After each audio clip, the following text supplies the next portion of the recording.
করলাম, প্রভুর চরণে নিবেদন করলেন। প্রভু আপনার আপনার পরিবারে মঙ্গল করুন। পারকাশন বাজাচ্ছেন যে মা, তাই তুমি একটু মাইকের সামনে আসুন।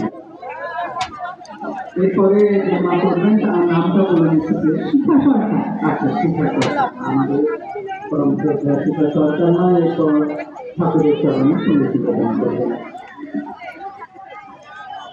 ভাই সাউন্ড সিস্টেম ওই পারকাশনে ওই দিয়ে দাম একটা মাইক করে জোরে বাজাচ্ছেন অধিকার একটু কষ্ট হচ্ছে। শ্রীখোল বাজানোর জন্য যদি কেউ থাকেন একটু অধিকাকে বিশ্রাম দিন। অনেকক্ষণ শুরু থেকে অধিকার একা ঠাকুরের এই সঙ্গীত মন্দিরেতে শ্রীখোল বাজাচ্ছেন। কেউ যদি ভালো খোল বাজাতে পারেন তাহলে বেড়াতে যাবেন। এবার এখানে সরকার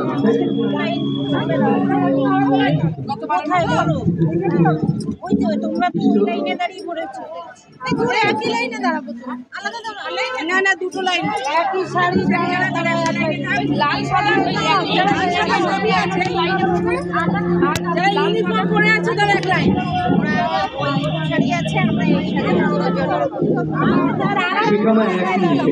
একটা ঘোষণা আছে।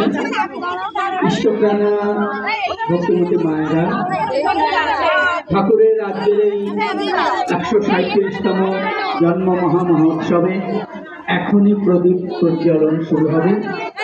আপনারা দয়া করে যেখানে ঠাকুরকে সিংহাসন সাজানো হয়েছে সেখানে গমন করুন।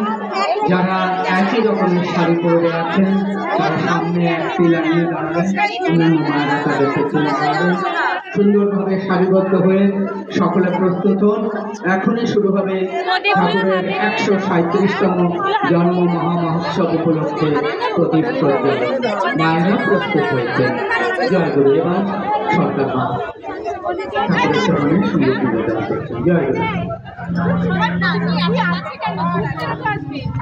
দূর থেকে আসলাম তো সব এত কাছ থেকে দেখতে কি করবো আবার